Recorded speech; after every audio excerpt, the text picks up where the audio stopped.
morning. Welcome to another program of Buxtonia Morning Time. How are you, sir? Good morning. I'm fine. I'm fine. Happy birthday. One day later. Um, and as you've been saying, you obviously had a wonderful birthday. Indeed. Indeed. Thank you. Thank you. I am certainly refreshed. You know, sometimes you labor so hard that you tell yourself, oh God, I ain't going to make it. And then somebody give you an encouraging word. And so you're ready to go ahead. You're ready to live again, as they say. Good. So thank you all again for all those encouraging words. Um, those which ring true and those which are things to work towards. Right?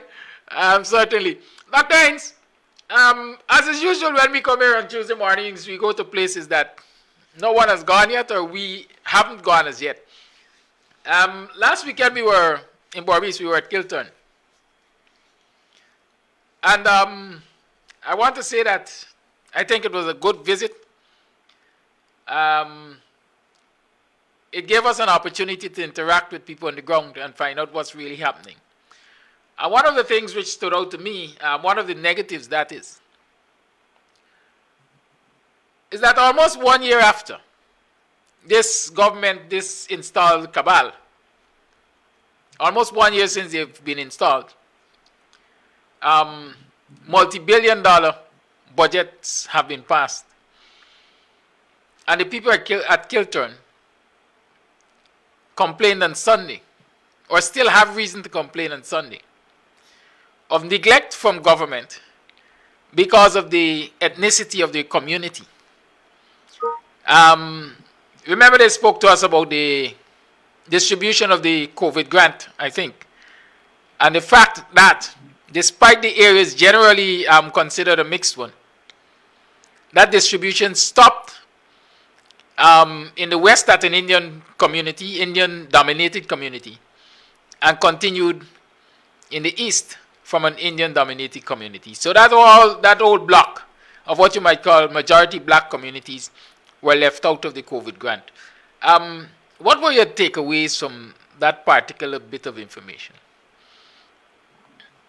Well, it shows that while we concentrate on the areas we know very well, Georgetown, Linden, New Amsterdam, the communities closer to Georgetown, the villages with name recognition and so forth, we often don't pay as much attention as we should to communities far away from the center, or communities that do not have the same kind of name recognition.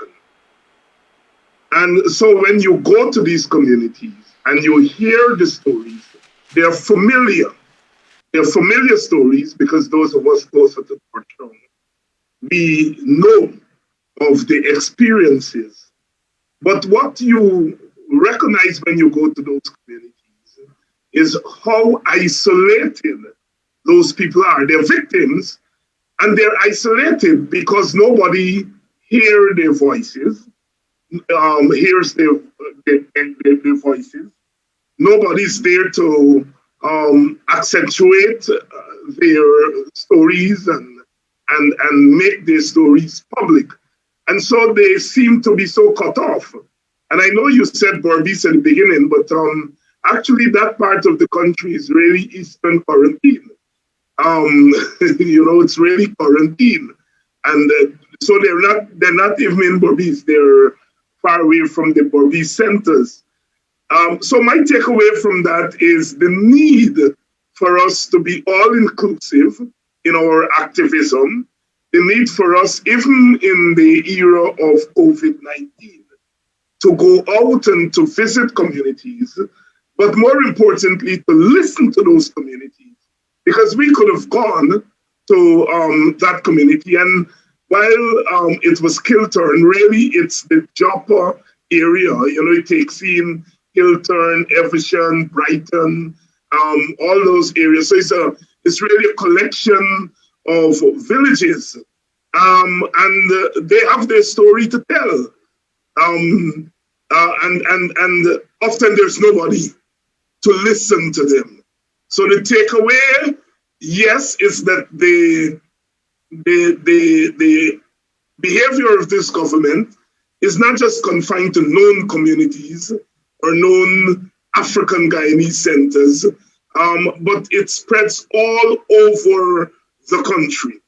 And second, the need for us to reach out to these communities and to make sure that their stories are heard, because often they have the same experiences, but like I said, because they are out there and they don't necessarily have people to speak up for them, they suffer more than the rest of us.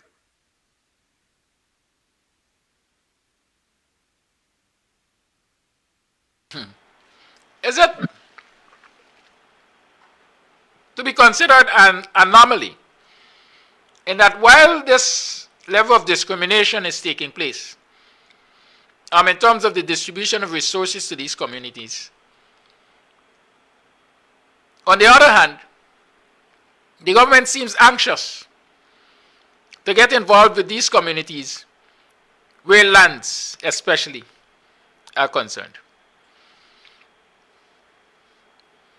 Well, I don't quite get you when you say the government seems anxious to get involved with them. In that, while we were there, we also learned that while they were being discriminated against in terms of the distribution of the COVID grant and so on, it would appear as though the government has expressed an interest in working in the area to, as they say, regularize land occupation. In working with maybe a selected few or residents in the area in terms of land development, maybe for agriculture. That's what I'm talking about. Well, yes, the government, one would expect the PPP government to be interested in agriculture, because agriculture is an area that the majority of the PPP supporters is participating in. I mean, it's part of the Indian Guyanese economy. And so the government is going to pay attention to agriculture, perhaps more than the previous government. And in doing so, they would inevitably try to include sections of the African Guyanese community. Now, if you take the community that we were there in, it's a mixed community, a very mixed community. The slight majority may be African, but it's a mixed community. And in order to reach out to the Indians in that mixed community, you will have to reach out to some Africans. So you will find in a community like that, when it comes to agriculture, there may be some attention given to those communities than in other communities. So one has to understand that sometimes the strategy is that you give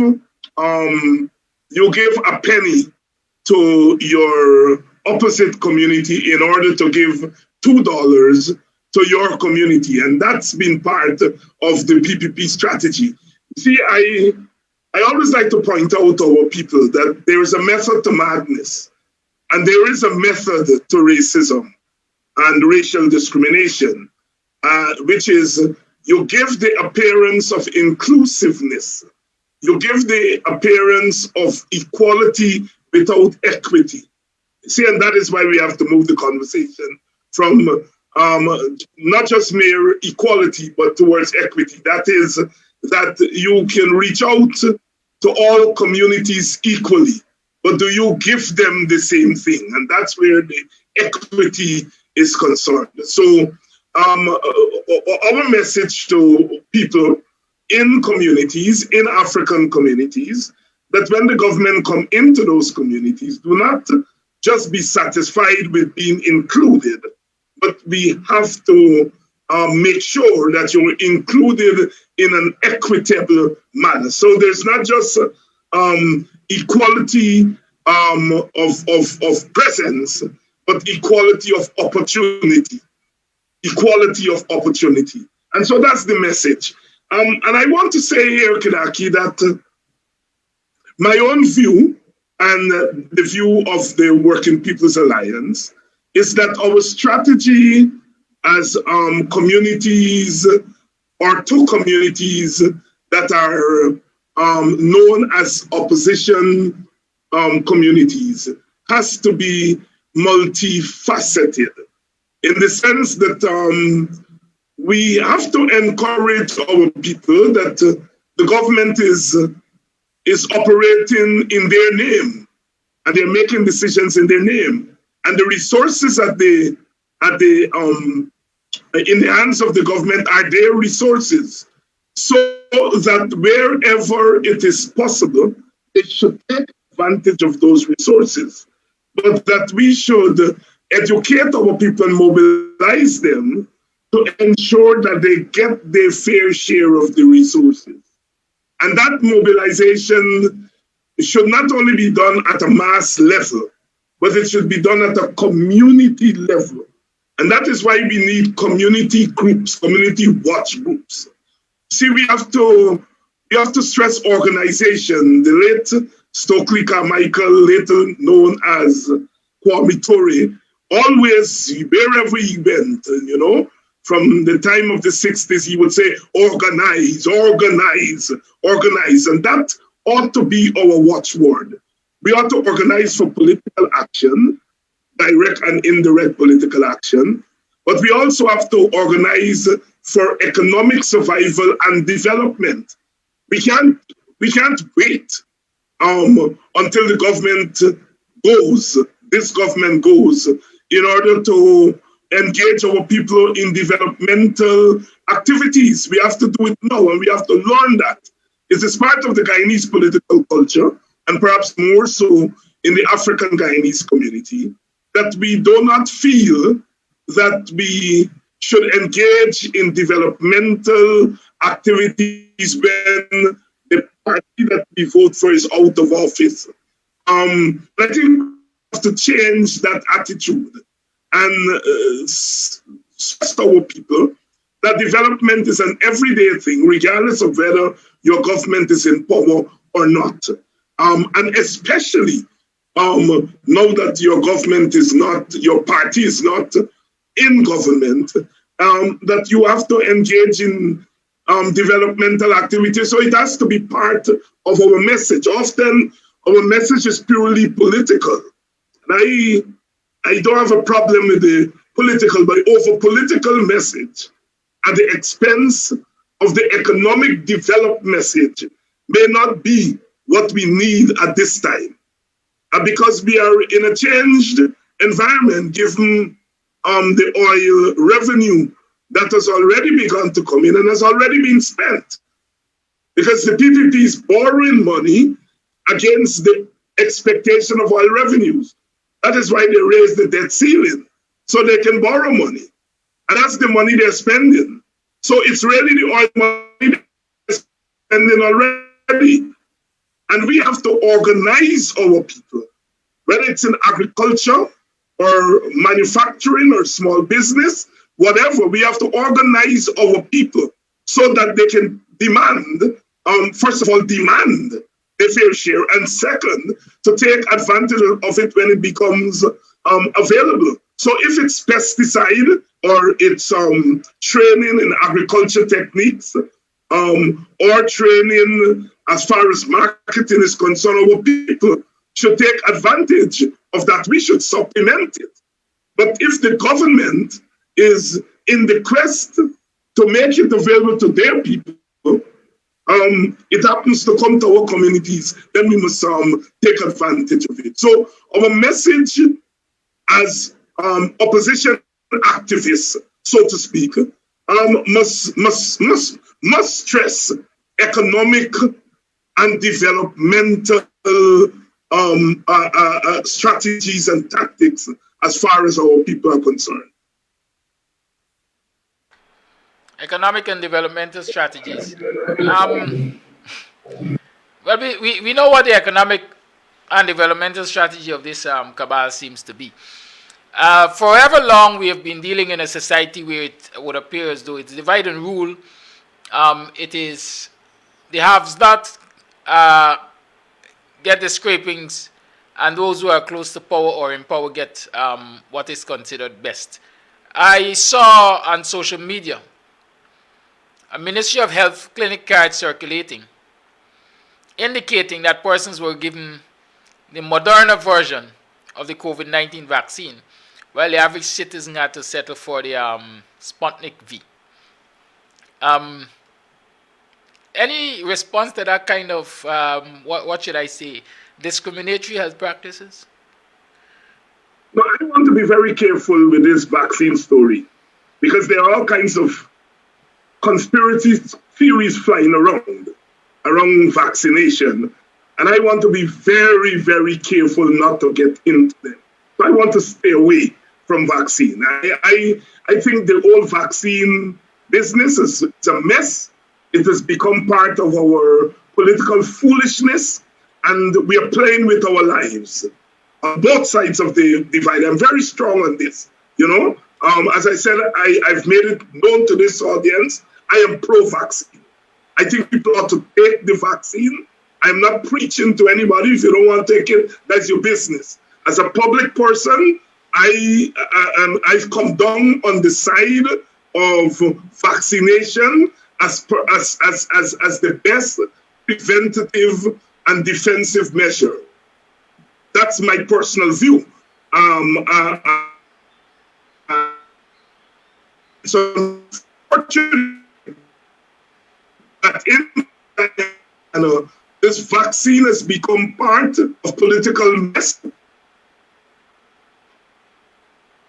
circulating on social media and all those kinds of things. I want to stay away from it. Your connection is very poor, and so you are freezing up. But I think what you said, what I want to call your disclaimer, is very clear and well received, that you believe that the vaccines should be taken. You believe that it's the best form of protection. I have no concern, like yourself, who wants to take the vaccine, take the vaccine. I am asking about the discrimination in the distribution of the vaccine. Let me make it clear. I try to avoid long preambles, but this is what I'm saying. The country's wealth, like you said, the oil wealth, is being spent. It is being spent in this instance to acquire health care for the citizens of the country. There are different types of vaccines. How is it you have in Guyana, for example, as we are seeing, the Sputnik V, which the politicians and others claim was acquired through questionable circumstances, leaves a lot of uncertainty. And you have the Moderna, which many believe is a better vaccine than the Sputnik V. It therefore means if you are going to give some people Moderna and you're giving some Sputnik V, you are discriminating. That's what I'm asking about. We know that we have an installed cabal. We got a government that likes to discriminate. We're talking about this discrimination in healthcare. If you choose to take the vaccine, is it right that some people get Sputnik and some people get Moderna? That's basically. We don't know that to be true, Kidaki. And like I said, there are lots of conspiracy theories in Guyana around the vaccine. Whether it is discrimination, Dr. Hines, we may consider ourselves politicians here. And some of us like to give the best political answer possible. I'm going to butt heads with you. Because I'm saying I've seen there's a Ministry of Health clinic card. Person, a name is attached to it. The indication of the vaccine they received is Moderna. This is not conspiracy theory. This is evidence. Is it right? All right, let's say it's a case study. Is it right in any country for one group of people to receive what is considered the most effective and best medicine as against the others? No, obviously not. Obviously not. I mean that goes without question. I cannot endorse any discrimination in the distribution of vaccine. But I'm saying in the case of Guyana, I've heard so many things on that issue that I don't want to put my neck out on anything that I do not know. There are too many conspiracy theories around the vaccine. What you are saying may be true. I'm saying that I, as a political and a public person, I don't want to get embroiled in this back and forth on the vaccine. I'm just saying that. You can question me on anything else, but not vaccine. I don't want to become part of that discourse.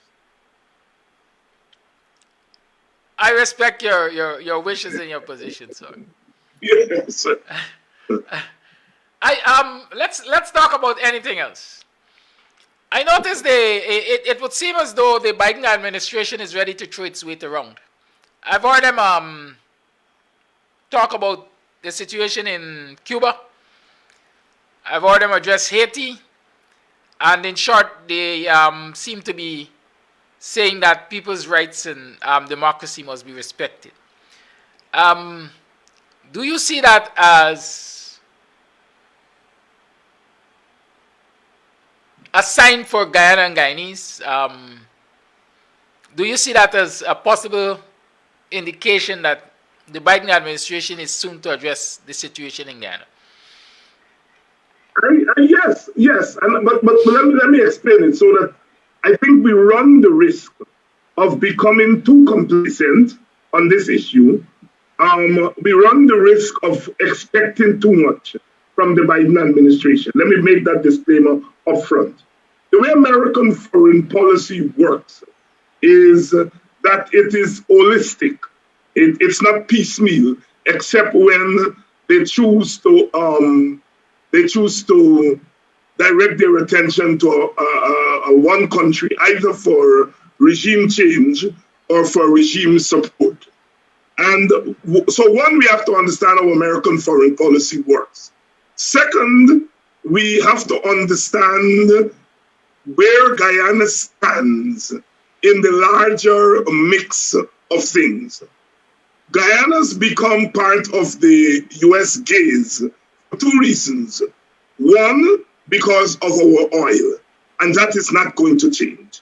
I don't think the US attitude to our oil is going to change whether it's Trump or Biden. I think it will remain the same, that American companies are going to try to get as much as they can get out of our oil resources, and that is standard American economic policy, and the foreign policy is often geared to back that up. That's not going to change. The US government under Biden is to encourage Exxon to give us a better contract, or they're not to encourage Exxon to become a more responsible citizen in Guyana. So let's get that out of the way, right? There might be a little tinkering here and there, but the general economic policy vis-a-vis Guyana will remain. Now, to your question, which is more pointed at a political policy, that political policy towards Guyana, foreign policy, is going to hinge, one, on the economic policy. So the political policy is going to be in support of Exxon and other American interests there. That is not going to be changed by Biden. The second interest is in the larger policy towards the hemisphere, Latin America and the Caribbean. And I think it is there that we are likely to see some shifts. Given what has happened in Haiti, and we're now learning how central Haiti has been in terms of gangsterism, political gangsterism in this hemisphere. And one ought not to be surprised. The proximity of Haiti to Cuba. And this is where Guyana comes in. That Guyana also become part of the political gangsterism in the hemisphere. And again, it's our proximity to Venezuela, another center of Western antagonism.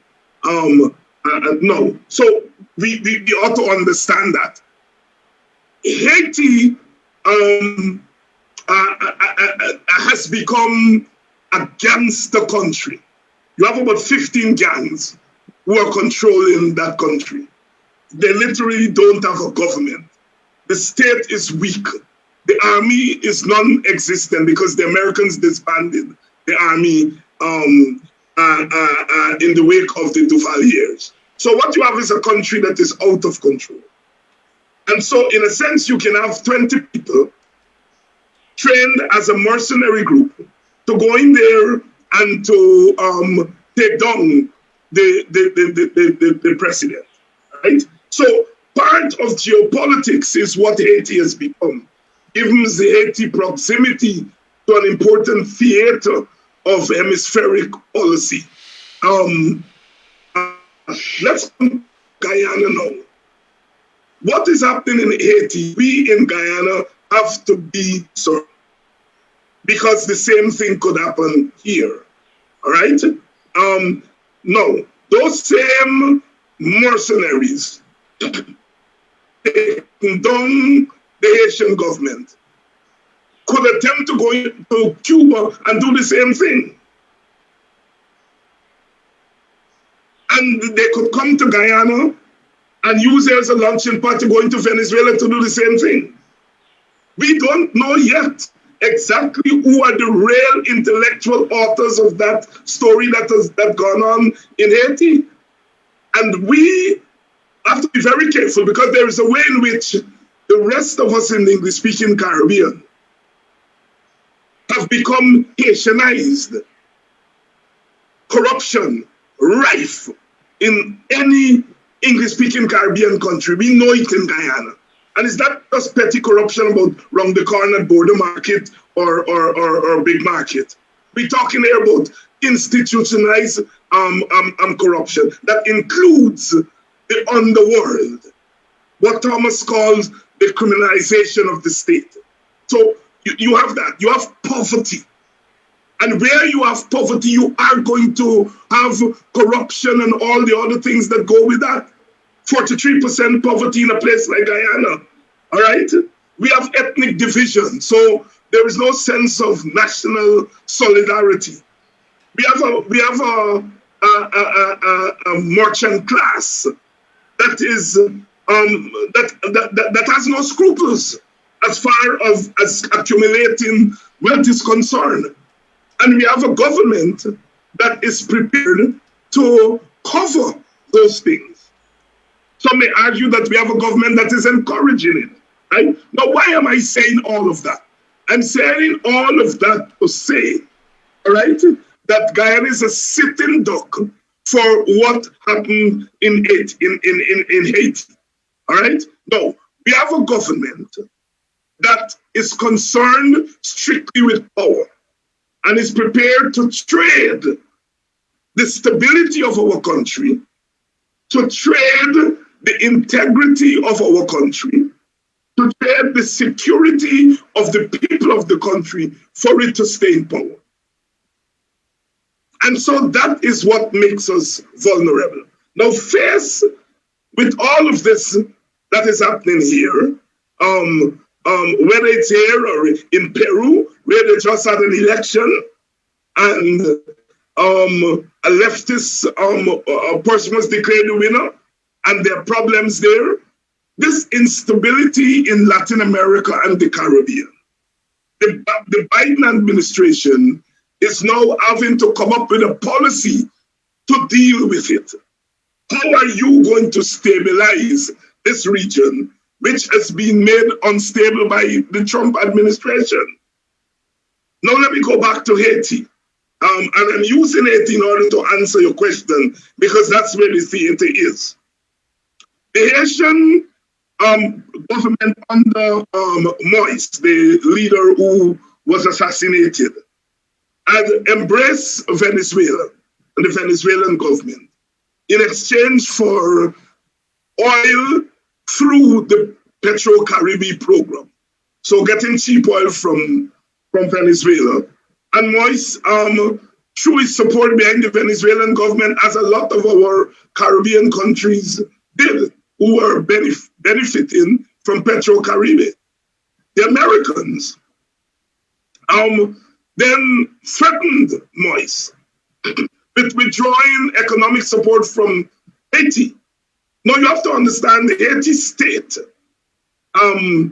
it doesn't have a lot of revenue that it collects from in the country. People don't pay any big taxes. The people in Haiti are either poor, and those who are in a position to pay taxes don't pay.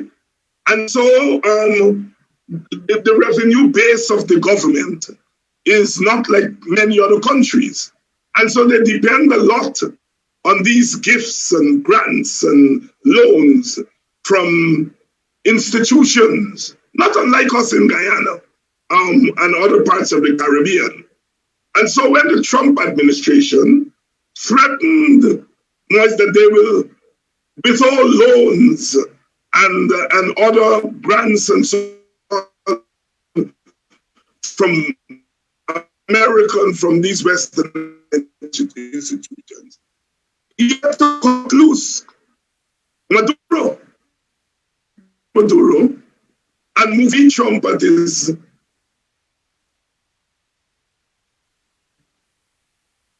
hotel in Mar-a-Lago there in Miami. Trump then began to support to change the constitution to give himself another term. Trump began to support that. Once he cut loose Maduro, come to Guyana. Does it sound familiar? Does it sound familiar? The PPP always took a neutral attitude to Venezuela. But in exchange for being in power, they lose Maduro foot. Right? And got in bed with the Trump administration to get power. You see why I'm making the parallel with Haiti and Guyana? Now, Biden administration comes to power, it has to decide whether it is going to do business with rogues, whether it's going to do business with these governments that were either installed or supported by the Trump administration. And if it is going to change course, how far does it go? So Biden administration attitude to Guyana has to be a balance between maintaining the economic status quo as far as protecting the interests of American multinational corporations in Guyana. And whether the rogue government that emerged out of that, whether it will support the government. It's a difficult task, right? Because you want to, if you are Biden, maintain the economic status quo, and you may be tempted to mess with the political status quo. But remember, the political is always in support of the economic as far as foreign policy is concerned. So the dance in Guyana is going to be a delicate dance. That is why I'm saying to the audience that we have to be very careful about expecting too much from the Biden administration as far as Guyana is concerned. Don't expect too much. No, but that does not mean that you are not going to get some good songs. The two congressmen who addressed the Guyana situation, one of them chairs the subcommittee that has to deal with the hemisphere. But the man who chairs the Foreign Relations Committee, that is the overall committee, is Gregory Meeks, who is pro-PPP, came to Guyana He represents the Queens area. He has relations with PPP supporters there. He had gotten into some trouble around some loan he had taken from some Indian Guyanese during his campaign. So he is wrapped up in the interest of those who support the government. So in a way, the chair of the House Foreign Relations Committee is in a biased position as far as Guyanese politics are concerned. And so it was not surprising that he took the PPP side when he came there. And he's still the chair of the Foreign Relations Committee. You know? So you see how domestic politics in America has effects on Guyanese local politics. I'm sure when Mr. Meeks developed relations with the Indian Guyanese community in Queens, he was not thinking about Guyana, he was thinking about his own candidacy and so forth. But he's in a powerful position. He's a chair of the Foreign Relations Committee that has to deal with US policy in this region. And, you know, the people are his friends. They supported him when he was running for office. They will now go to him and say, well, we support you. We need you to support us now. We need you to take this position vis-a-vis Guyana. So there you have it. Now, Gregory Meeks is part of the Black Caucus. That is the caucus of Black representatives in the US House. All right? And that's a pivotal group. And ideologically, when it comes to domestic affairs, they're very progressive. So Meeks is going to be progressive on US domestic policy. And as far as Guyana is concerned, we are not going to see him as progressive. You know, can we convince the Black Caucus that God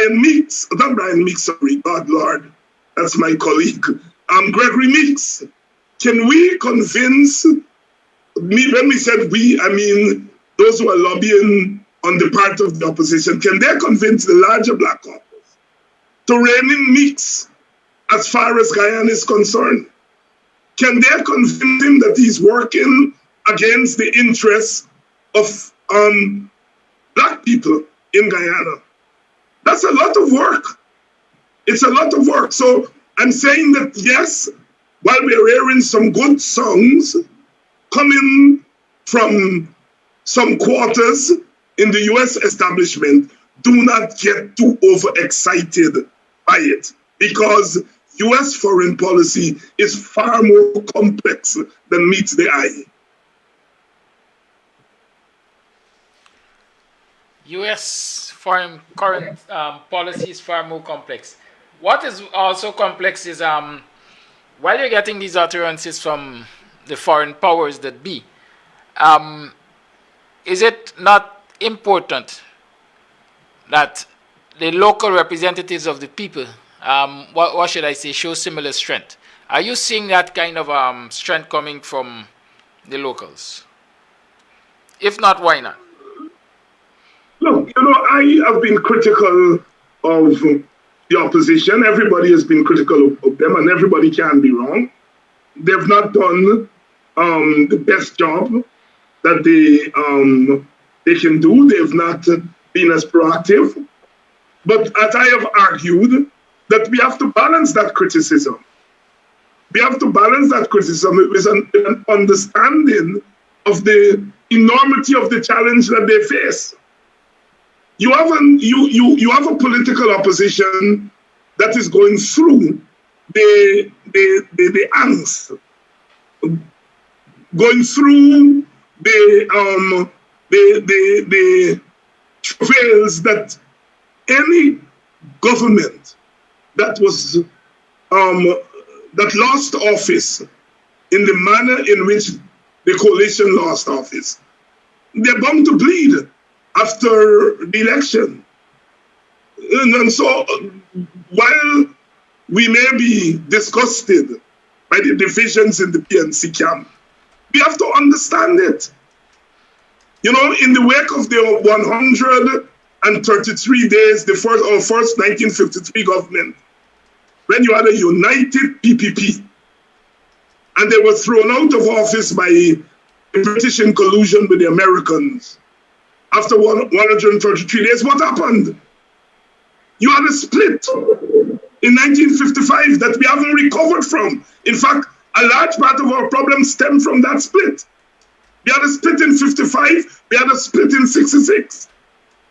So again, a government has been dealt a blow by external forces in 2020, and you have the same kind of turmoil going on in the PNC. In 1953, Jagan blamed the ultra-left for encouraging the Americans to come in, the British to come in, sorry.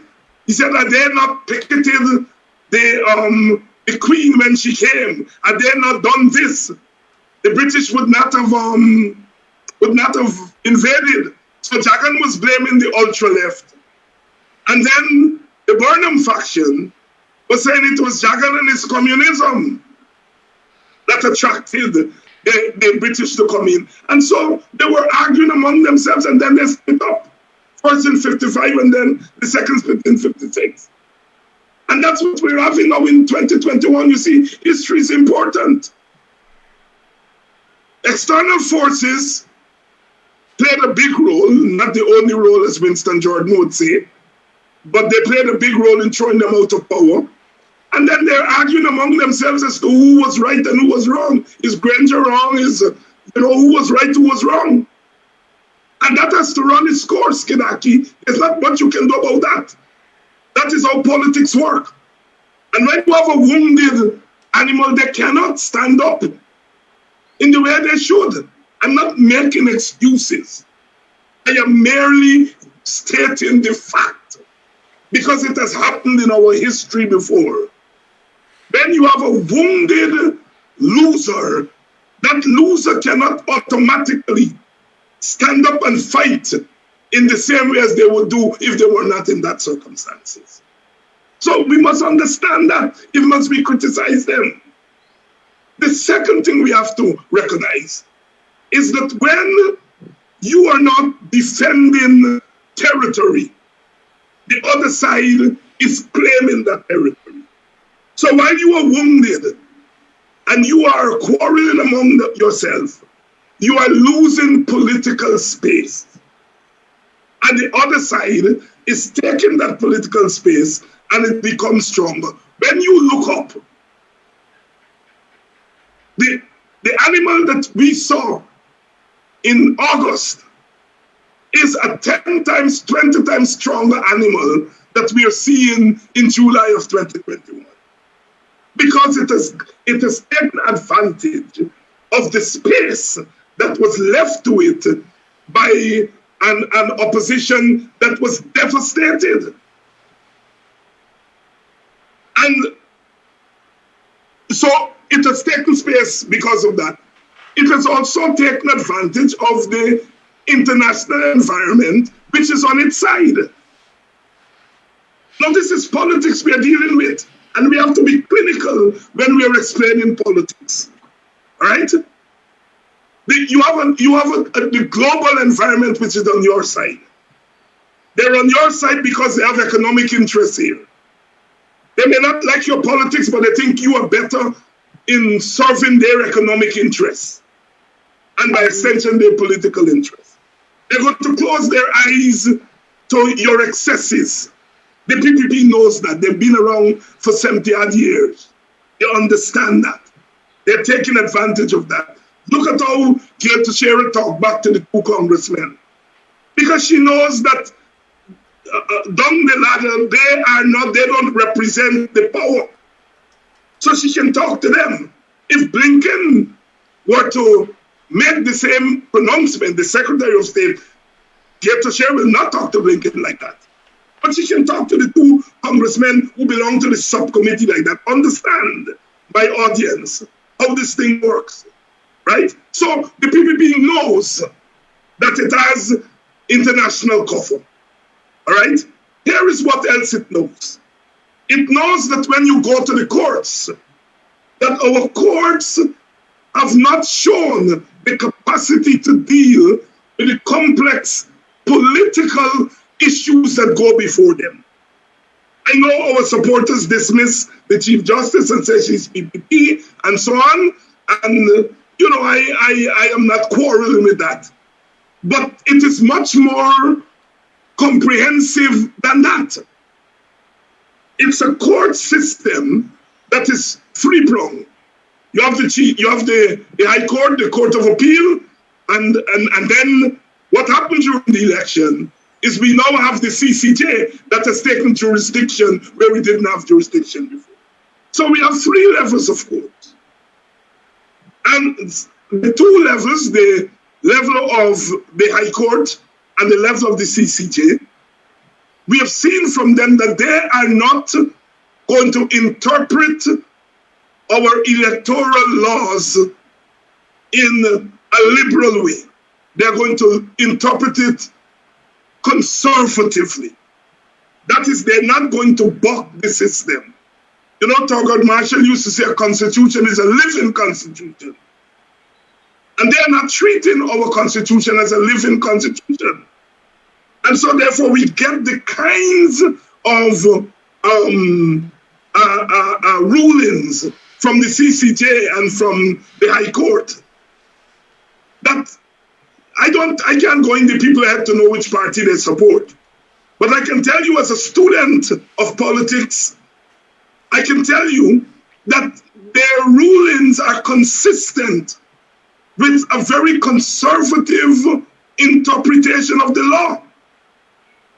Now, when we see the Chief Justice rule in this court with the Police Service Commission, and we say, wow, she's right. She's taking a more liberal approach to the reading of the law as far as those issues are concerned. The electoral issues are political issues.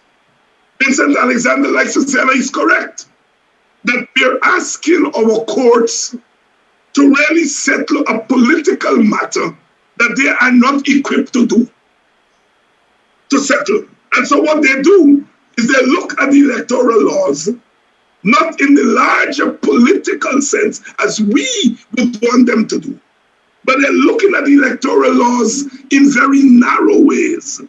That is why I refer to it as minimalist. If they were to take the larger political environment into consideration, their ruling would be different. A Thurgood Marshall kind of judge would take a different ruling. The Court of Appeal, our Court of Appeal, seems more willing. If you listen to how they interpreted Order 60, they seem more willing to look at Order 60, not in its narrow manifestation, but in a broader, larger manifestation. So the PPP knows that it has the court, not on its side, but the rulings of the court are beneficial to them. So you have the external environment. You have a wounded opposition. And then you have the judicial branch, which is whose rulings are favorable to you. You are sitting pretty. You are sitting pretty. You are making moves to deal with the other big pole of power, and that is the military and security. And while you don't have total control of the military and security apparatus, you are using your executive power in order to coerce the leaders of the security and the military branch into supporting you. And that is why Paul Sloan, Conway, and them in the Police Service Commission standing up is significant. Because if they had weaked out What they would be doing there is giving the government more control over the security forces. While the government is trying to get more control of security forces, it is creating parallel security forces. So the PPP is doing what any government that is trying to dominate will do, and that is to control the centers of power. As I said, you have the international behind you. You have a wounded opposition. You have the court rulings that are beneficial to you. And you are playing with the security forces and so on. Kidaki, when you ask an opposition that is wounded to some or the other create magic and deal with that, you know, we are being somewhat disingenuous. Now let me repeat, because sometimes people take part of what you say. Should and could the opposition do more? Yes. They have some weaknesses that, whether they're wounded or not wounded, that prevents them from doing better. Right? Tactically, they're weak. There was a time during the 5 months, shortly after the 5 months, when certain mass action, putting people on the streets to defend their interests, would have worked. Would have worked. The minute you pass September, October, and you didn't take advantage of that strategy, when the PPP had just come to office, they were weak, they hadn't gotten the kind of grip of the security forces yet, the external forces hadn't really settled in yet in a post-election era. Had you taken advantage of that, the outcomes that we're seeing today might have been different. No, there were risks, of course, with mass action because Trump was still in power. And heaven knows what the Americans would have done. Would they have landed troops here? They might have thought about it, right? So even as I'm saying, there were opportunities for certain mass action in the early months after the PPP came to office. There was also the risk of a crazy US government that might have thought of landing troops here. These people land troops in Little Grenada in 1983 or Panama in 1988-89. You know, so even as I'm saying that the opposition may have missed the trick, one also has to take into consideration how would the Americans have reacted to that, because they will be thinking, we host a government and they're now fighting back on the streets, which means that they're poking their finger in our eyes as far as our policy is concerned. They're going against our wishes, and they might have thought about landing troops. So it is not as easy, you know, as we sometimes make it, right? But they say the stricter the government, the wiser the population. And I'm saying, even though there were challenges, there were certain things that could have done, right? But who am I? I am an old, aging revolutionary, right? And perhaps my view of the world as a revolutionary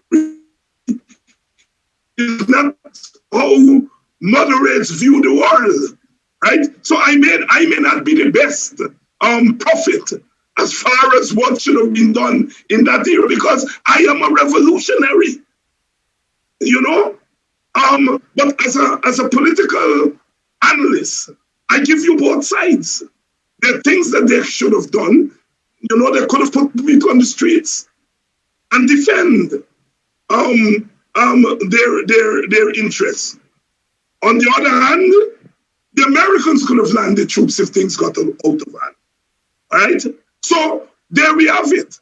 So once you miss that early, by the time you look up, And it's January, February, March, May, June, July. You things that you could have done, you now can't do. Right? And so your question about whether I think the local opposition is taking advantage of the situation necessitated that long explanation. A lot of things certainly need that kind of explanation. You talk about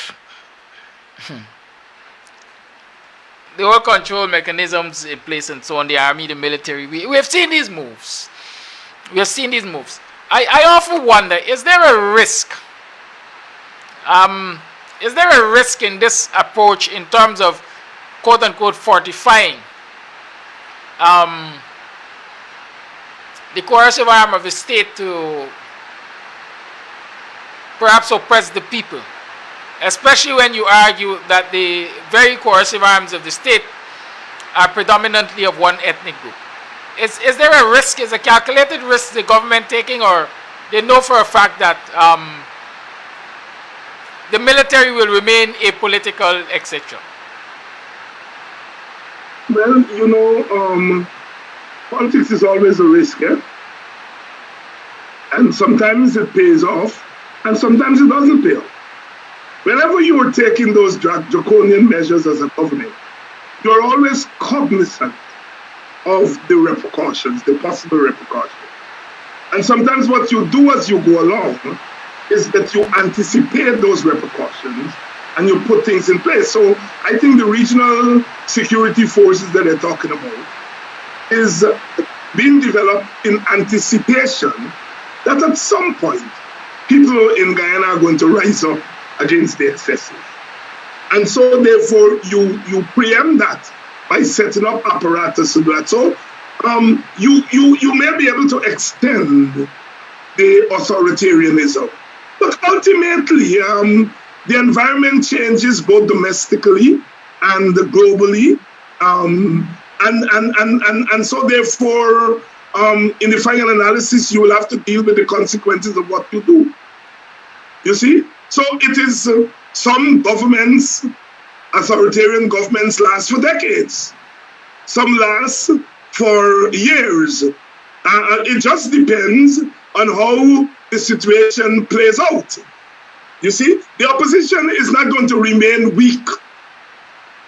If the opposition by itself doesn't want to get stronger, their supporters and potential supporters on the ground will help to get them stronger or push them out of the way.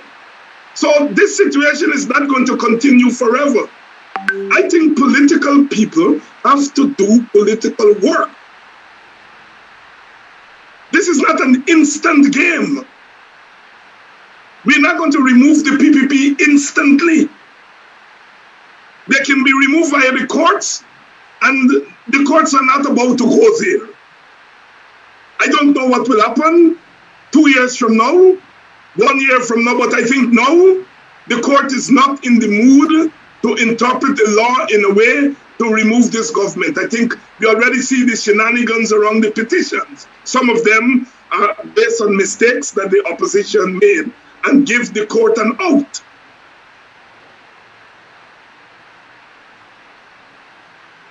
You know, the court procedural mistake out on the petitions. Yes.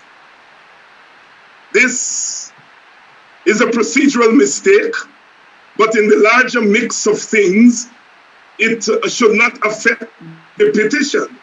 I could see a Thurgood Marshall arguing that.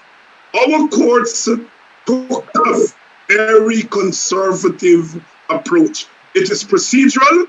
The law said that if it's procedural, we can throw it out, we throw it out, without regard for the larger consequence. Right? I don't know whether that approach will change next year or the year after, but for now, the courts are not about to give us an opportunity to remove the installed government. The Americans are not going to go there tomorrow I don't know what will happen a year from now, 2 years from now, but they're not going there tomorrow. They will make statements. They will try to appease the opposition. They will invite the regional chairman to meetings with the ambassador. They will, you notice you use the word butter up. They will butter up the opposition. They will talk about inclusion. They're not going to change what has been put in place. They're not going to do that. So we're not expecting anything coming from there. There's not much we can do in Parliament. We don't have a majority. So you have to ban your belly and use this period in order to regain lost ground. Ultimately, it's your people who are going to determine either through their votes or through their direct political action whether a change comes about. And this is a time when we have to go among our people, rebuild their confidence, give them the economic wherewithal because they're catching their ass. And we have to find a way for our people to put bread and food on their table so that they will have the strength for political action. Yes, if people are hungry, it could lead them to political action. But that hungry person may not be able to take the kind of political action that we want them to take. Rather than coming out and sitting down on the road in Georgetown, they may say, it is more important for me to go in the back dam and plan food for my family. You know, those things we have to take into consideration.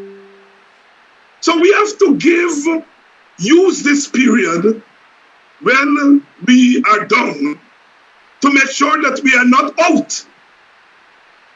And we have to go into those communities, speak to those people heart to heart, and win them back. Win them back. You know, if an election is called tomorrow, we may get their votes. But there is your vote and there is your heart.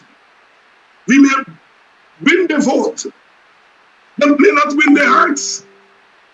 But Marley said, in every chest there beats a heart. Soon we'll find out who's the real revolutionary. Because I don't want my people to be contrary. So brother, you're right. You're so right. I don't want my people to be contrary. In every man's chest there beats a heart. That's where we have to go. The vote sometimes doesn't come from the heart. Sometimes people hold their nose and vote. It's the heart. And now is the time we got to go and get back the heart of the people. In every man's chest, there beats a heart. And we politicians don't understand that sometimes we deal with air. The surface. We don't get beneath the surface. We don't get into the heart of people, the minds of people. And that's the work we got to do now. We have to rebuild the trust between the governed and the governors. We have to recognize that as a government, we did some wonderful things. In many regards, you can't fault the coalition government for not doing more in the 5 years they were there or 4 years. But in many regards, we lost the heart of the people. Even as we did some good things to them, we didn't connect the things to their hearts. And so we got to go and regain their heart.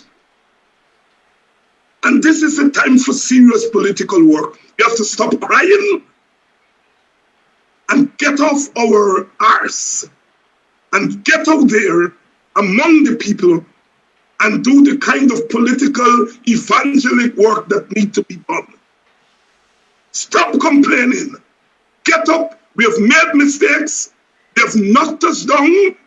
Get out and go into the wayside and go into the valleys and begin to rebuild. That's my view of what needs to be done. So that when the opening comes, like Bobby Seale says, we have to be ready to seize the time. We can't seize the time if we don't prepare. We have got to go back and till the soil nurture the crops and bring them back to a point where we are ready.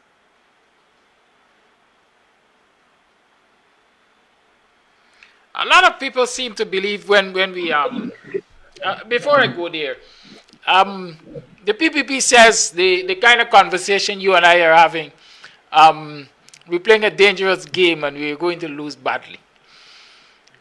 So take note of that. Is this a game? Is this a dangerous game representing the interests of the people? PPP call it a game, but they don't understand. Look, the PPP, if there's any, and let me be frank here this morning, if there's any party in this country that understands the value of what we do, what we say, and what we are attempting to do, is the PPP. People wonder why the PPP always taking on the WPA. They quarrel, they say we ain't got members, we this, we that, but they always on our case every single day. You know why? They understand revolutionaries. They understand that when we speak, we aim for the heart. That we don't aim just for your vote. We aim for your heart. The PPP understand that. That's why they say we play in a dangerous game. They understand revolutionaries. They belong to that community, although they themselves may not be revolutionaries, but their party is a left-wing party, used to be. So they understand revolutionaries. And they understand a certain message. Our side sometimes poo-poo this kind of message. Because you have to understand that in a sense, if you're PNC and you're WPA, we're really fighting for the same constituency. And, you know, we're going to be critical of one another. And sometimes we tend to lose sight of how we can cooperate. How we can cooperate, how we can use the strengths of the PNC and the strengths of the WPA. That is what formed the APNU, right? In what form? It is the formidable mass reach of the PPP, the PNC, sorry. Because the PNC is a force to be reckoned with. And even when it's done and out, it's still a force to be reckoned with. It's an institution. Next to the army and the public service and so on, it's the PNC. It's a formidable force. We can't afford a weak PNC. We have to have a strong PNC. It doesn't mean that we don't manage them when they behave badly, as they have done in recent times when they were in government. But it's in the interest of African Guyanese to have a strong PNC. With that formidable strength, historical strength, that even when you're weak, because you have historical strength, your enemy assume that you are strong, even when you appear to be weak. So it is that reach of the PNC and the revolutionary instinct. I don't care about Nandalal. I don't want anything from Nandalal. I don't want anything from him. I don't want anything from Jack Dio. And I treat them differently. I don't have to compromise with them unless it's a compromise in the interest of all. I don't think that they understand the world more than I do. I'm arrogant like that. I'm a revolutionary. And even when I don't have an army behind me, I'm still out there in your face. And it is the margin of those two tendencies in our community that will see us through this period. I'm a country boy. I'm a country boy. I don't have niceties to defend. I don't have to appear to be decent. I don't come from the cultured middle class. I see the world through the eyes of the people. Lasana Kwesi, a little known poet, We got to hear with the ears of the people. We got to speak with the voice of the people. We got to see with the eyes of the people. We got to think with the minds of the people. We're always there. Sometimes we make mistakes because sometimes we trust the people too much. But I'd rather trust the people than to trust the elites.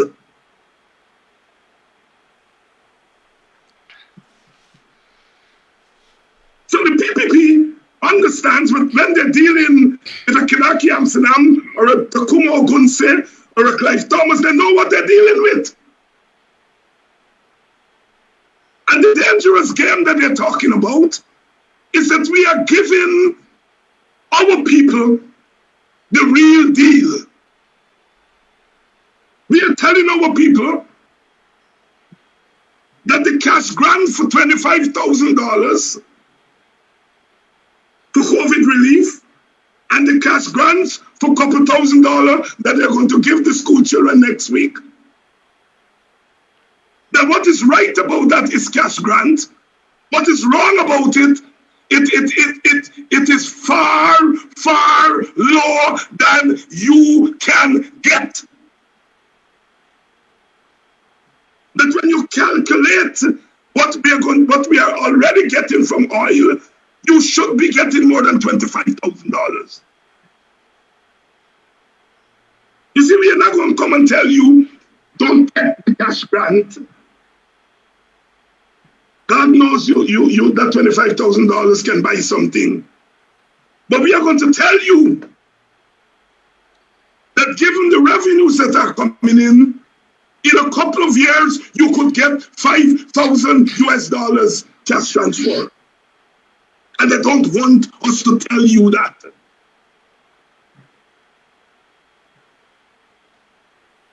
We are not going to come and tell you, we know that there are economic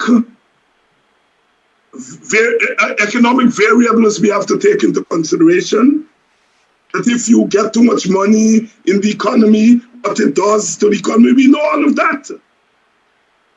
But that is not what we are going to come and tell you first. We will tell you first is that you're entitled to more than $25,000. And we will deal with the other macroeconomic variables.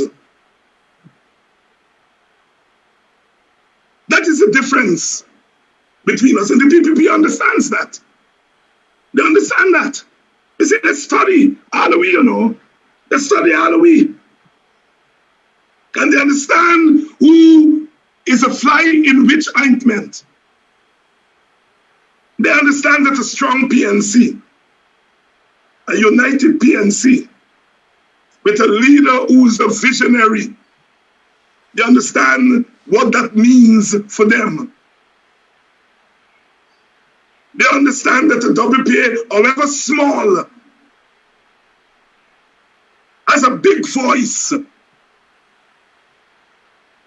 And what that means for us and what it means for them. So, are we playing a dangerous game? I tell them, go to hell.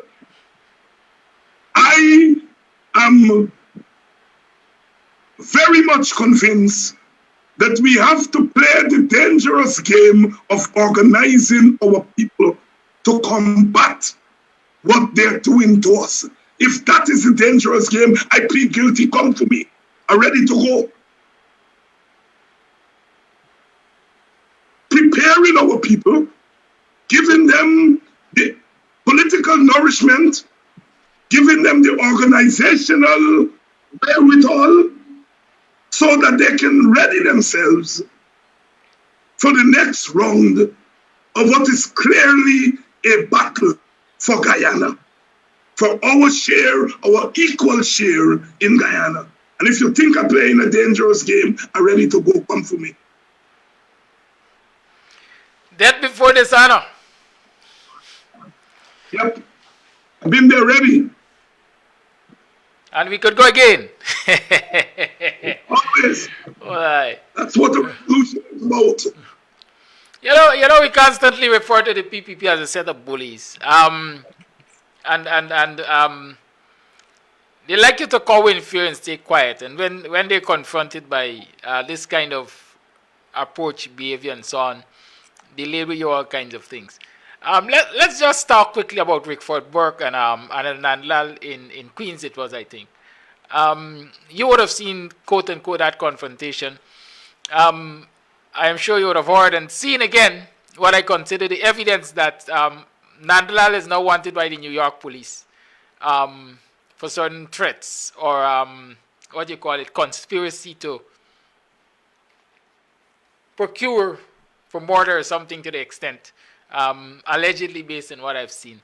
Have you been following that, and you have any reactions to it? My first reaction is that Rickford Burke is a brave boy. You may have to give him that. I'm not asking you to agree with his politics and agree with everything. He's a brave chap. As he's an example of what all of us should be doing. So I want to say that has its usefulness. What he is doing there is standing up. Standing up. He's doing that in the United States, but he's standing up. And when the Nandlals of this world are forced to respond to you, you recognize you're hitting them in the right places. And I think Rickford Burke is hitting them in the right places. Hitting them in the right places. So I think that is very good work that the brother is doing there. And those of us in the diaspora, and you see it pays off. The diaspora tunes into this program. They tune into the other online programs. They know the issues. They know the issues. And that makes a difference when Rickford calls a protest in New York. They come out because they understand the issues. People say sometimes Kinaki talk in the morning, Rickford Burke talk, Mark Benchop, they talk. Well, the result of the talk is what Rickford was able to do there. Give your people the nourishment, they know the issues, they understand the issues. And so when you call a protest to confront the bully in a foreign land, they come out and you run for cover. That's symbolic. Imagine this man walks around. Go ahead, sorry, go ahead. But I was saying, as far as the charges that are laid against him, I hope that if they're credible charges, the authorities in the United States move on it. Yeah, I was about to say, imagine this man walks around in this country, labeling himself as a chatri, and goes on like the biggest gun in town, and that's to walk around to go to a small meeting with 4 heavily armed armored security personnel, ducking his head in a vehicle like a common criminal. I don't think you are talking common criminal, baby. Duck his head like a coward. That's what he is. He only has plenty mouth when he has the power of the state behind him. But you try him out there where the power of the state is not as obvious as there. He becomes a coward, not criminal, that too. But I think what is more significant, he's a damn coward. And it shows. And cowards have to be confronted.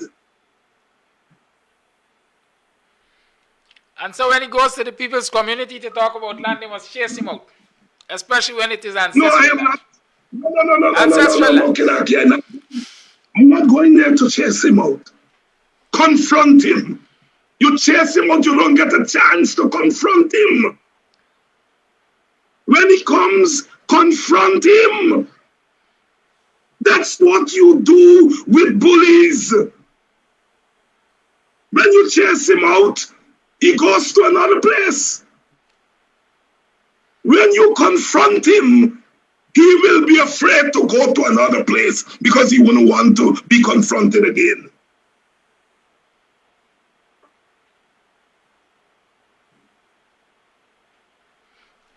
Point taken. It's now 80 minutes past the 8 o'clock hour. Anything you want to raise before I open the lines, Dr. Hines? No. God, I've said a lot. Now the Lord may come knocking at my door just now. Them by like lawsuits. They seem to believe that's the ultimate shut up. And we know they're listening to this program. I noticed last week they took a piece of what Mr. Jordan was saying on the program about the no confidence motion against the two incompetent ministers. And they placed it on their site and so on, and they're using that as part of the propaganda. That Jordan said it doesn't make any sense because there's no provision for removing the ministers and so on. The part they left out, though, is that Jordan said he is sorry that the opposition didn't go for the entire government with the no confidence motion because there is enough evidence to move a no confidence motion against the government. They didn't say that, but we know they're listening. I've always said they're listening. They've just provided the evidence. They're listening. Let them continue to listen. Right? We come into Freedom House next. So the lines are open. 6225933 is the number to call. Call and let's talk the thing. Y'all know Mr. got a little energy this morning, or a little more energy, I guess. Because I have a large supply of strokers. Thank you. I received that bag. As them boys say, get it back. Strokers and more. Call it live. Good morning. Good morning, Kadiki. Good morning, Dr. Hines. Happy belated birthday, my brother. Mr. Hines, you were on spot. I don't think anybody could question what you say there, the things you said there this morning. Why I have a little problem to understand with our judiciary. Now, you have said that the only court that intend to go a bit broader, or in a broader sense, is our appeal court. The High Court is not taking that position. It keeping into this narrow area. Now, I could remember, if we go back into the archive,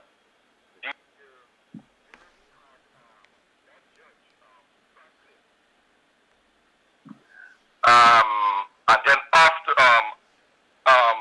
Franklin took over, was assigned to one of the election matter, and he had taken that same broad position. He was willing to go that length, like the appeals court. That Mr. Boston came out after the hearing and said that the ball is in GCOM's court right now to declare a winner, and it leave there to GCOM, and then we had the reverse. Anyhow, my problem is that what I'm getting here with this High Court and this particular judge, Roxanne Judge, is that she is the only judge. She is the only judge the Guyanese is getting this type of reactions from. And I sure, as Kadiki said, that you have these type of information from this show is leaking out there, is going out there to one's knowledge. You understand me? And a lot more other media or communication network with persons who are airing their frustration with her kind of ruling. She's the only person to me don't want to go into this broader sense, broader area.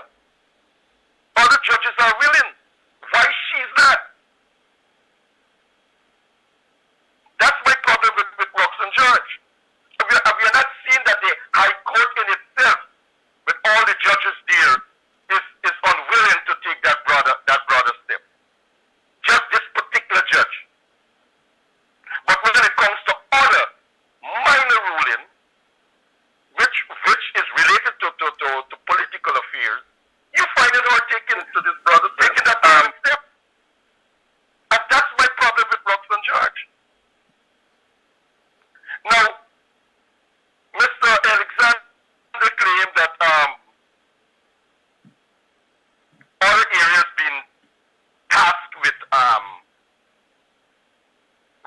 with responsibility, with other person's responsibility. We are having a serious problem at GCOM. GCOM is the place to settle all election disputes. They are given that power. GCOM doesn't need a court unless it is very technical, and the election was not that kind of a technical. GCOM was in the position and have that power to settle that minor issue that is causing the chaos today in Guyana, and they refuse to do that. Then we have to go to the last resort, which is the court.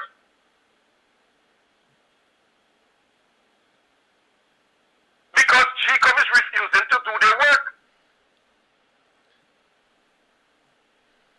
And that is the problem where now it comes back now to the court where you get in this type of nonsense, a place that's supposed to, which is the last resort, where I am concerned for any country to bring back your country into the center, not to plunge into chaos. It's their duty, it's the court duty in every country for when it starts to spin out of control and it reaches to the courts, which is the last resort. They're the persons that's supposed to take a more formal and logical position to bring everybody back into the center. And these are minor things. In law, the Rocks and Judge and others should know this. They're sitting and seeing what is taking place because of their position, and they're refusing. Then go home. That is not you're not fit for that job. Go home. Your country's in chaos. They need you. That is your job. And that is the problem I'm getting with the judiciary. Now coming to the other area when you said with the foreign interference with when Chelly came out and he voices his displeasure of what took place because of foreign intervention. Now there's a difference when you have the ordinary man in the political party will say, shout out that, well, we had a foreign interference. His words comparing to a leader word. If he is to come out and say, we had a foreign interference, the weight that it will carry, the position that it will hold into the minds of the citizens will be far different from an ordinary, as I said, the ordinary member. This is the problem we're getting with Mr. Granger. And let me tell you something. As I said, it have a lot of influence. If the leader, we are not hearing it from Mr. Granger, what really took place. We are hearing this from second-hand persons. Mr. Granger never came out yet and said to the Guyanese people that America had an interference in our election. And let me tell you something. Anytime he come out and decide to come out in holding that position, you will see some changes because his words will have more better weight than Harman or Ferguson or Amanda or Sherrod or anybody else. His word will have a lot of weight, because he will conform, and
need to start to think and start to push this issue. Push this they need to. Don't wait on Mr. Granger or the party rules and this and that. This is an emergency. And come out there and demand that they get a Congress to get a leader, because they sit down there. I don't think you will get a leader to confront these people when they occupy the spaces them. And that's my position. That's really my problem, that I'm seeing here in Guyana. Thank you, caller. Yeah, that's my take. Thanks, Councillor, and good evening, Mr. Hines. Thank you. Anything to say, or enough has been said? Well, enough has been said. I just want to tell our audience that tonight we are going to have what I call the PNC in time and place on Politics 101. We'll have two former general secretaries, Mr. Hamilton Green and Aubrey Norton, and Dr.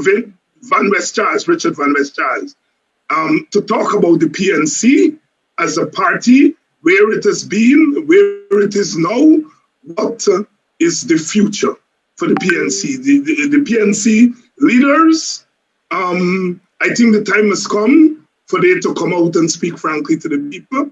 And I am being presumptuous as a non-PNC member to ask them to come out and speak to the public. And tonight we're going to start that conversation.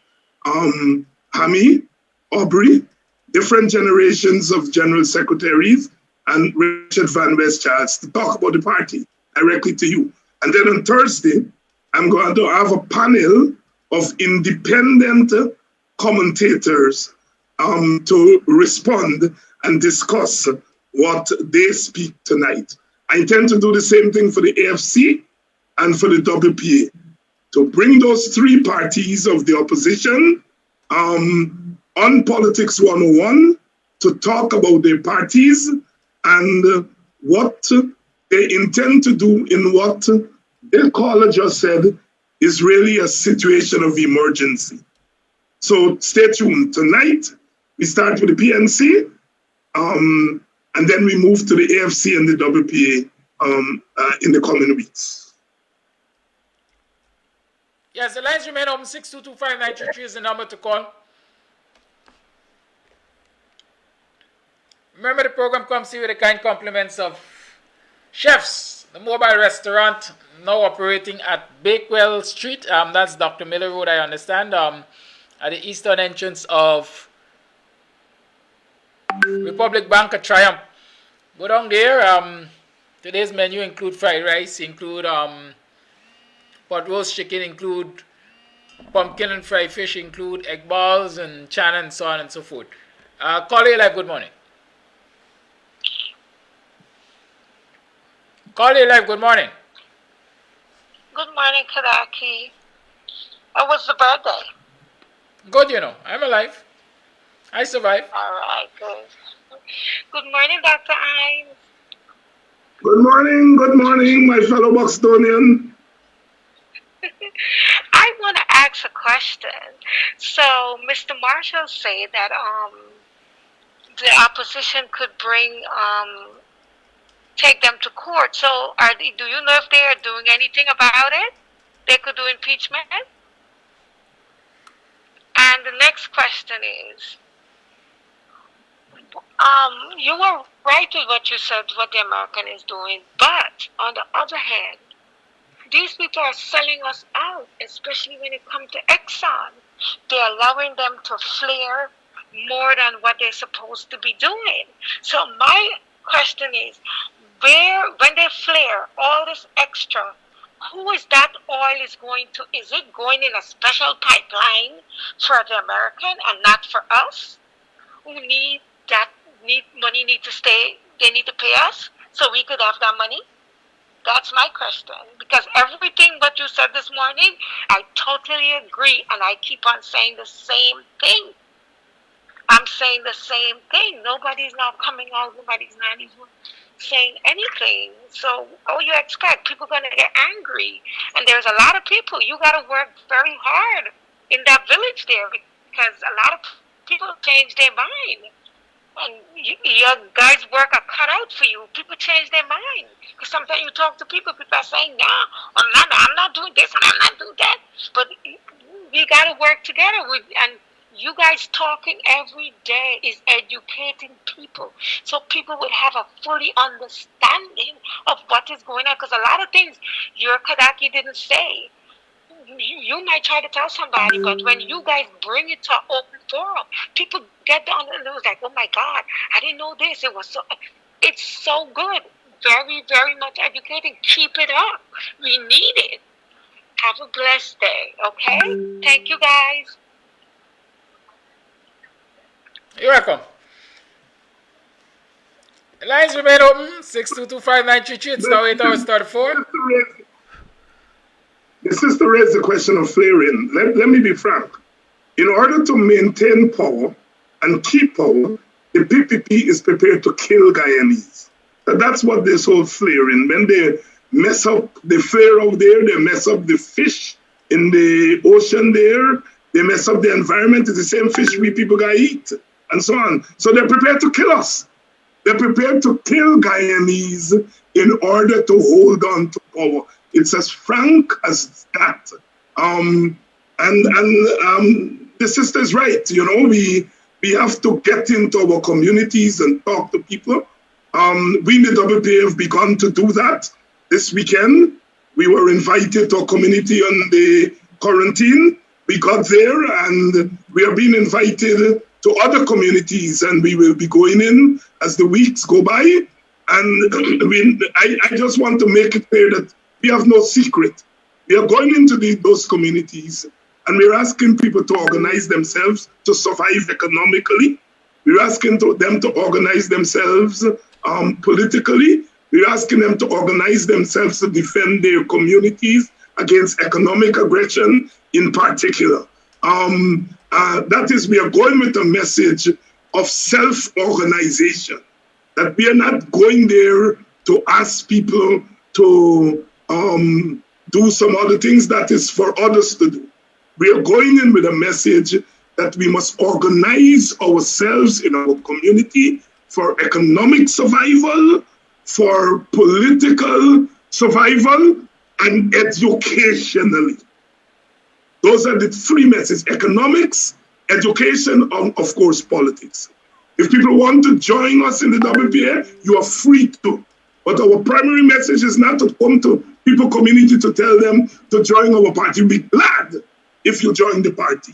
But we are going with a message to people that you must organize yourself. Self-organization is important for self-emancipation. That is our message. You want us in your community, we are going to come in your community to begin to do that.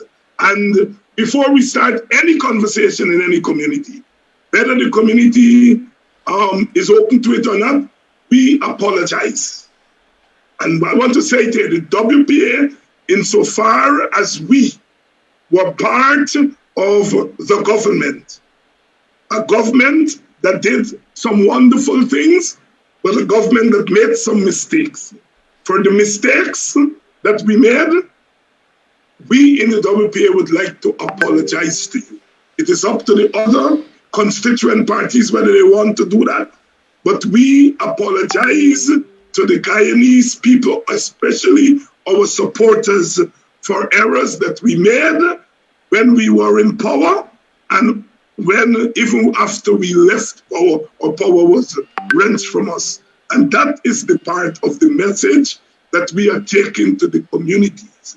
That we come to your communities not to pretend that we were always right, but to admit to you that we made mistakes. And one of the big mistakes we made is that we did not come to you in your communities and to ask you what we should do and to share with you what our plans so that we could have cooperatively run the government.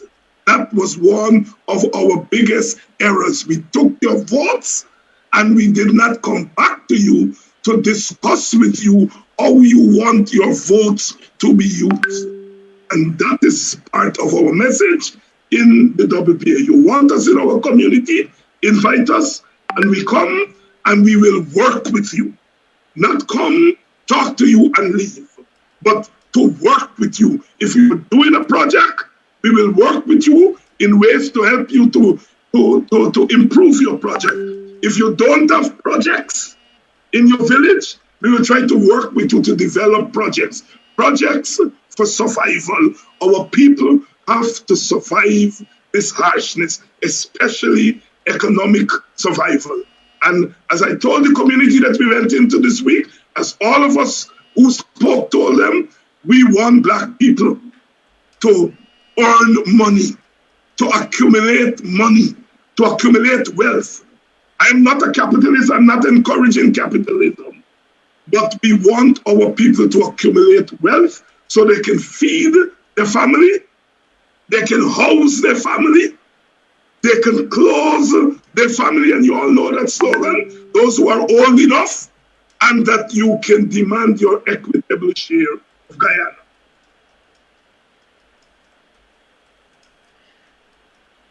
It's now 8 hours 40, it's 20 minutes to the 9 o'clock hour. Are we going to 9 or are we ending the program now? Call us, the line remain open. 6225933 is the number to call. Remember tonight on Politics 101, you're going to get 3 for the price of 1. 2 General Secretary and a contestant for the leadership of the PNC. So join Politics 101 at 6:30 this evening on CAMS TV and hear what there is to say. The PNC time and place. Is that what it's called, Dr. Hines? Time and place. Good. Okay, it seems as though our viewers have had their fill. It's 20 minutes to 9. Oh, I talked too quickly. Colin, good morning. Yes, good morning, Mr. Amsterdam. Good morning, Dr. Hines. A happy Tuesday to you folks. Question to Mr. Amsterdam. Why is it that Anal Nandalal is referred to as Bedfowl? I know you would call him that. Let me move on. I think that you guys are doing a wonderful job, and the time has come for the PNC and the other big parties to realize that everybody has an important role to play, being on the ground and talking to these people and try to sensitize them on certain issues and getting them to better their lives. So my thing is, when the time comes and the government changes and the opposition get back in, they should remember all of these people that were on the ground working day and night and has contributed to whatever victory comes our way. You have a wonderful day and God bless you, gentlemen. Bye. Thank you. Thank you. I don't necessarily have to answer that question. I told that story already. Dead fowl. Dead fowl. It just basically speaks to the dishonesty of some people, you know, as Anil quote unquote prides himself as a chatri. Anil is from Narayan Street, Allendale, mind you. Caller, you live. Good morning. Hi, good morning to you, gentlemen. Good morning. I think this opposition should take note to see what the U.S. policy against Cuba in relation to the protests that's going on there. They should take note. And it doesn't mean that we cannot go out there, right, and protest or have civil disobedience, right? They should take note, and even the government should take note that what is coming to them, you know, they must accept it. Because people cannot go out there and you go to brutalize protesters and feel it is all good with the people. But what I'm saying that we have to make a statement. And once you make a statement, the international community would see what is going on. But if we sit here and just, just hoping and moping, there's nothing to be done. People have to see what's going on before they could make a statement. So that's my take. And I think what Rickford work did to Anandla, more people should do those things to these people, right? Because they're a bunch of thieves, right? And they just full in their pocket with money. Let them pay back some of the money through the courts. Thank you very much. Thank you. Brother Kadaki, the caller makes the point there about the demonstrations in Cuba. And in this morning papers, I noticed that there was a demonstration by Cubans in Guyana in front of the Cuban embassy. And I want to alert the government that you are right to guarantee the right of Cubans in Guyana to protest their government. I hope that you guarantee Guyanese the right to protest their own government. Let me repeat. I notice in the papers, Cubans are demonstrating in front of the Cuban embassy in solidarity with the Cubans at home who are demonstrating in Cuba. And the government is protecting the right of Cubans to protest their government. I hope guarantee and protect the right of Guyanese to protest against one of the case.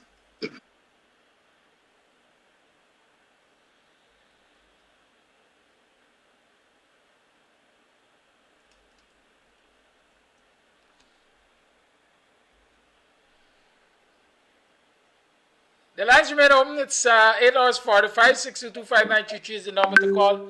Call and let's talk the thing.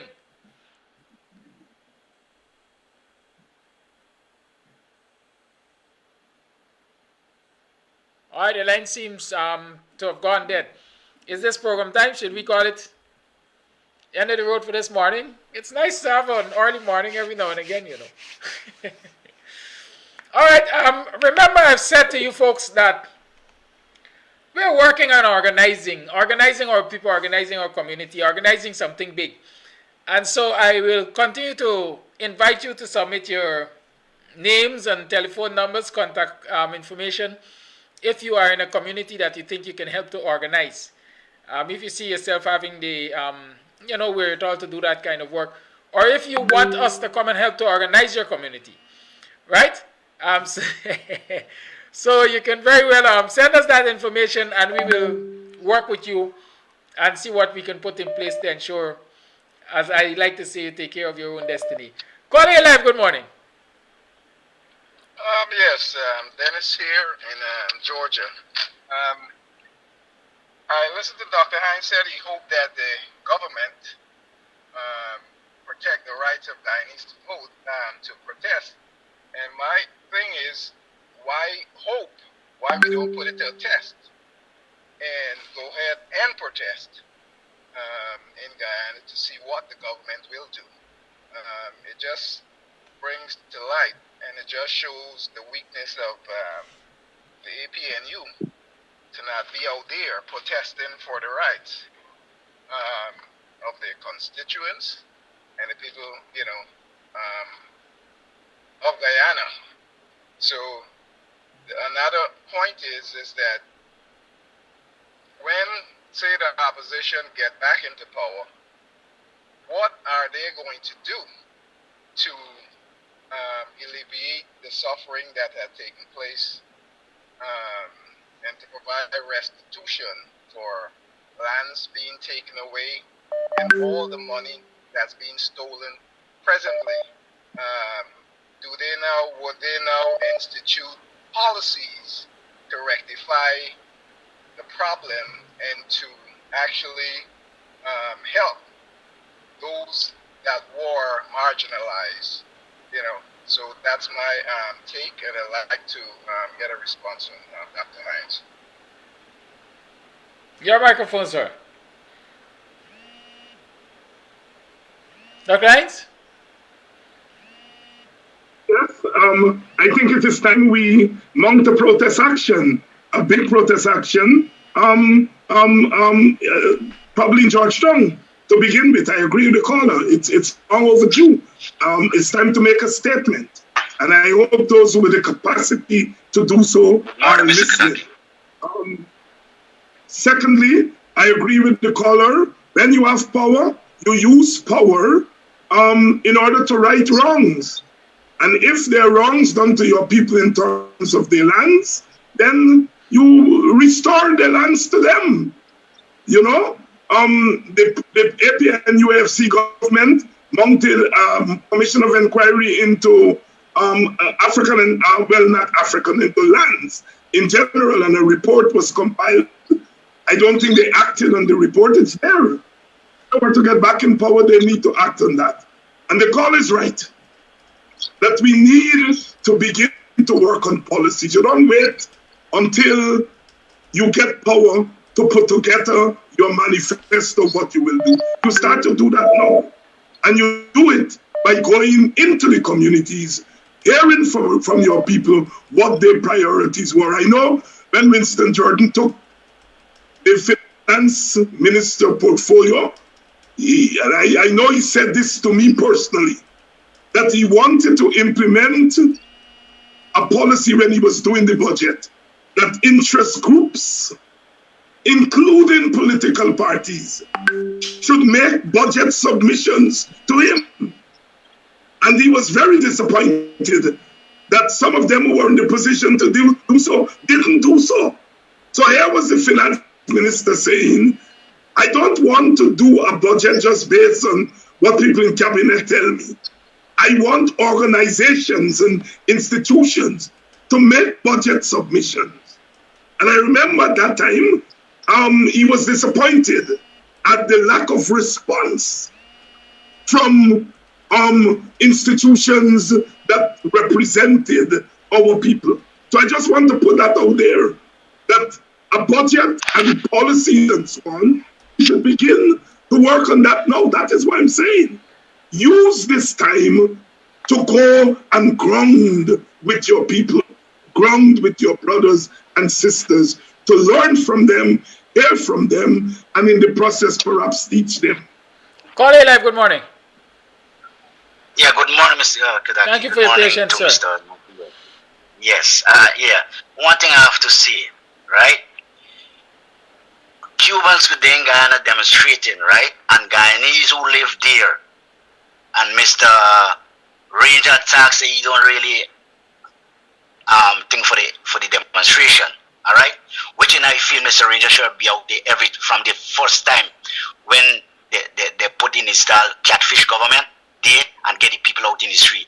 And look, Cubans in there doing that, right? And I hope if Guyana started to do that now, the catfish government now would not stop them from doing it. All right? Number two, you see what happened in St. Vincent now? The Grenadines, that is same man who criticize, talk a lot tough about Guyana. You see what happened to him now? The people want him out of St. Vincent. All right? So I want the people to see what's going on in St. Vincent and this part of the world what's going on. All right? The catfish government, they must remove from there because they did not win the election. All right? That's all I have to say this morning, Kadaki. Thank you for calling, sir. Have a great day and stay safe. Yeah, you too. Yeah. Well, time waits on no man. It's 8 minutes to the 9 o'clock hour. And so we have 8 minutes to take another couple of calls. The line remains open, 622-5933. Here comes another. Am I seeing right? Yes, I'm seeing right. Calling Live, good morning. Hi, good morning. Good morning to Good you, morning. sir. Yes, I am enjoying your program, and I just wanted to call to share my contribution or my view and the things I'm observing. Go right ahead. I'm calling from Toronto. One of the concerns that I particularly have, I think that I'm concerned for the paralysis of the people who are under apparent oppression, I would think. The leadership, especially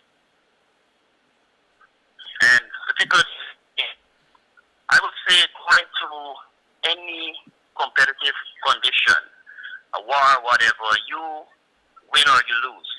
But one thing that I cannot accept is the nature of his leadership.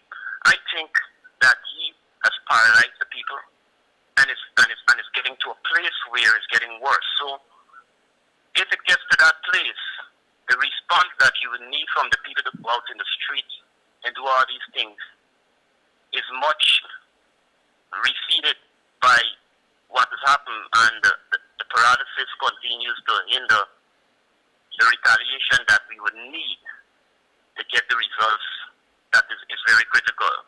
And my main concern is the leadership.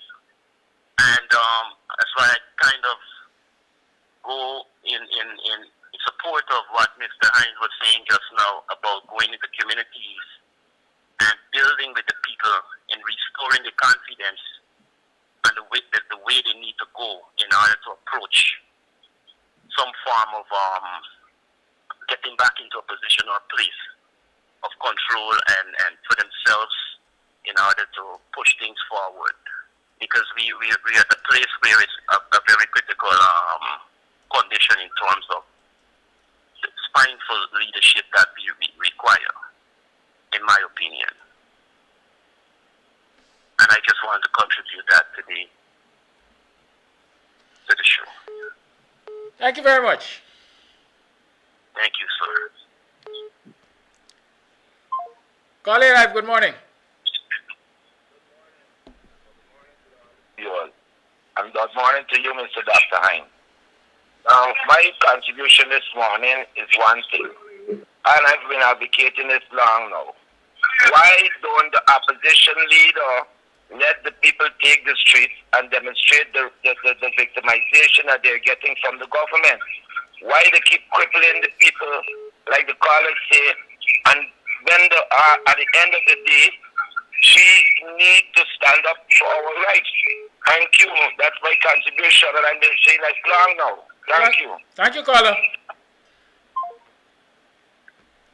Caller Live, good morning. Yes, sir. Good morning. Been listening to the program. It's been very informative. However, I need to strongly emphasize and endorse the position of Dr. Hines that much leadership is needed, and at a critical time such as this, where the government is running a dictatorship, where there is a band of oligarchs that think that they are even above the constitution of this country. Come on, the citizens need to take to the street and make a point. They need to make a point to this government that we would have no more of this foolishness that's happening. And obviously, if the Cubans can do it, if the BLM movement in the United States can do it and make such a big difference, even in the George Floyd story and many others, we must take to the streets and we must make a difference in this country too, and stop being subdued. Hello? Yes, we're listening. Not so long ago, some political activists passed by through my community in the village of Irish, and I raised the point, and this gentleman is saying, because of COVID, and look, we have been subdued. What COVID? You can put stringent measure in place, even in a mass protest. You can put stringent measure in place to safeguard the people.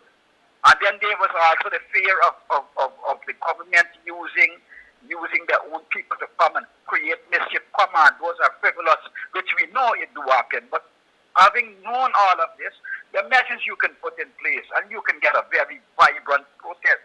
Because you know why?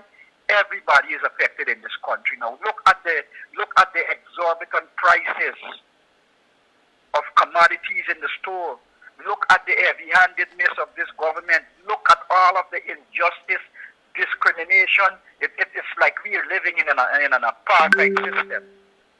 And then people are bragging about one Guyana. Ain't no one Guyana. How can there be one Guyana in a divided nation such as this? And I speak for everybody. I don't speak for race, creed, or color. You know?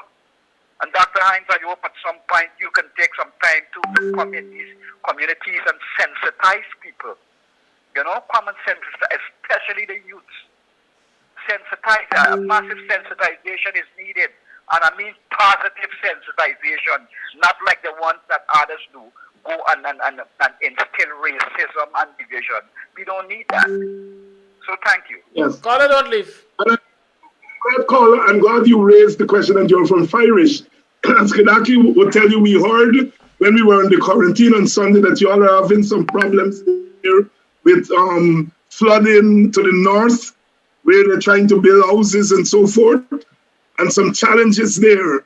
And we were saying that Firish is one of the places we need to come and to see what's happening there. So if you can give Mr. Amsterdam your contact, we will get back with you. Drop it in the WhatsApp, please. All right, good, wonderful. Thank you.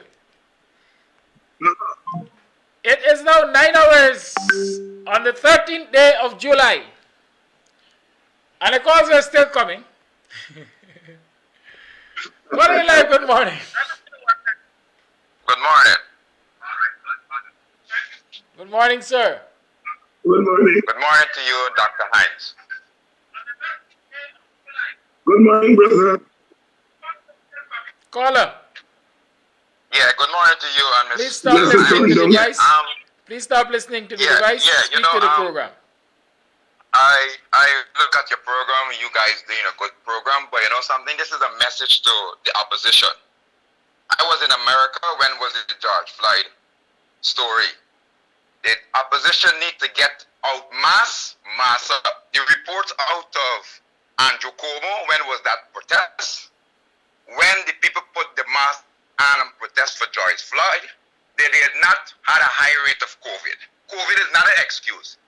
You mass up, you put things in place, and you get on the street. Not one day, not 2 days. You consistent doing it on the streets, get people. You gotta paralyze this government. This government doesn't have no interest in Guyanese. They have interest in just a few. Here who's the few? Jack Dio, the same Anil Nandalal, and Anil, and all his cabals them. So we don't want to hear about COVID. Here what we want. Get people mask up, put things in place, come together, and you hit the road. You cannot sit down and holler COVID. You see the results with Joy Floyd? They get the results when the people mask up, they didn't have a high percentage of the infection rate. Mask is important. If you're going out there and you're telling the protesters, no mask, no protest. You put things in place, we will get it. And Agdio sit down looking on because he catching what we supposed to do. We ain't doing what we supposed to do. So Mr. Hines, I'm calling on you. Make sure you reach with the opposition. Let them mask up his mask. We ain't got time for know what Jack they are doing, and we can put people for shooting all these things. In every war, you lose some and you win some. This is the protest right now. Thank you. Thank you. So it is now 2 hours, 2 minutes past the 9 o'clock hour. You tune to the Box Story in morning time. It would seem as though we lost Dr. David Hines, and just when we are supposed to bring the program to an end. So don't fret yourself. Thank you for. Oh, he's back. What disappearing act you pulling on us? Hello. Yes, good. Yes, I'm saying it's 2 hours, 3 minutes past the 9 o'clock hour. It's time to wrap up. Like the strokers is giving me some strokes. Yeah. It's time to go. So thank you for tuning in. Do remember to join us tomorrow for another program of Box Story in morning time. Also this evening at 6:30 there is going to be Politics 101. And don't you think I've forgotten that wish list which I promised to have prepared so that you guys can help us to enhance the equipment in the studio here. Somebody wants to call, so I'll take this as a final call. Go ahead, caller. Call you live. Good morning. Yeah. I want to I Good want to morning, tell brother. Dr. Hines something. Hello? Yes, go ahead, sir. Dr. Hines, I want to remind Yes, you, sir. right, that every day the task force is up on the road talking about COVID, and people is all over the place, right? The same casino, hotel has got people every day, all night, all day, right? And this COVID thing don't bother really people in Georgetown. It's just a formality of how the politicians them keep telling people about COVID and COVID, like they don't want to come out and confront this PPP wicked cabal regime. We need to stand up and come out and defend ourselves that time. So we depend upon you to bring this protest to this government. This government is not a government, we understand, who is being elected. They install themselves. So we need to defend that time. So thank you very much. You come forward and we there with you. That's my contribution. Thank you. Thank you for Thank your you. call. And someone was asking what's the WhatsApp number. It's now on the screen, 6225933. That's the WhatsApp number. That's the talk the thing number. That's the number you call when you want to talk the thing. That's the number you make contact with CAMS TV on if you want to send your information to organize your community or whatever else. And to invite us to the community. And to invite us to your community, that's the number, yes. 6225933. And as I'm talking about what's on the screen, there's a Cash App handle there. It's $BUXT. That's where you contribute to the upkeep of the program, right? Birthday presents are still accepted. Until the 24th. The 24th, we have a lunch and line right here at Kidam's place. And you guys are invited to come on down. I think lunch is $1,000. There's going to be a variety of stuff, so you can come on down and hang together as the CAMS family.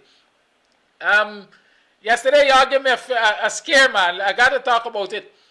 A man called me to tell me he got some delivery from an anonymous person. Y'all know there's a bounty on my head. How you going to do that? You can't imagine the amount of security maneuvers I had to take to collect this package.